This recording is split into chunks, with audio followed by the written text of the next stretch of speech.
ეხლა რა მაინტერესებს? კონფლიქტური ხარ? რა თქმა უნდა, აბა კონფლიქტოლოგი როგორ ვიქნები, კონფლიქტური რო არ ვიყო. კონფლიქტოლოგი. მე ვარ უაღრესად კონფლიქტოლოგი. კონფლიქტოლოგი აგვარებს, არა? როგორც ჩემი მასწავლებელი. ალაგებს. ხო, მაგაშია საქმე, რომ ჩემი მასწავლებელი იოჰან გალტუნგი, რომელიც იყო ოსლოს მშვიდობის ინსტიტუტის დამაარსებელი და ერთ-ერთი უდიდესი კონფლიქტოლოგი, ამბობდა, რომ კლასში რო იყო, გიჟი იყო. საქართველოს ჩამოყვანილი, სხვათა შორის მაგისი ერთ-ერთი ინტერვიუ ქართულ ენაზეა, იოჰან გალტუნგი დედოფლის წყაროში, ეს რომ მოიძიოს იმაზე, რა ქვია, გაჩვენებს.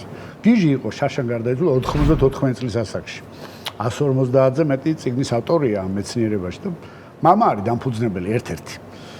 ხო და კლასში რო იყო, კარებს აჯახუნებდა, მაგიდაზე ხტებოდა. მე აქ რო ჩამოვიდა, მე ვასწავლე. ტიტუ, ესე უთხრა ქართველებს და გადაირიე ხა ალიკა როდელი ჩემი ბიძაშვილი იყო და ვერც ლაპარაკობს გიჟიო, ტიტუ რა არისო და მთელი ხალხი იყო ეს ისტაბლიშმენტური მეცნიერება და გალტუნგი ჩამოვიდა. ხო და იმან თქვა ეგეთი რაღაცა რომ კონფლიქტოლოგი რო იყო, კარგი კონფლიქტის დაწყებაც უნდა შეგეძლოს და მე მისი დამთავრებაც. და რომ კონფლიქტოლოგი, რომელსაც კონფლიქტის დაწყება არ შეუძლია, ის კონფლიქტს ვერ დაამთავრებს.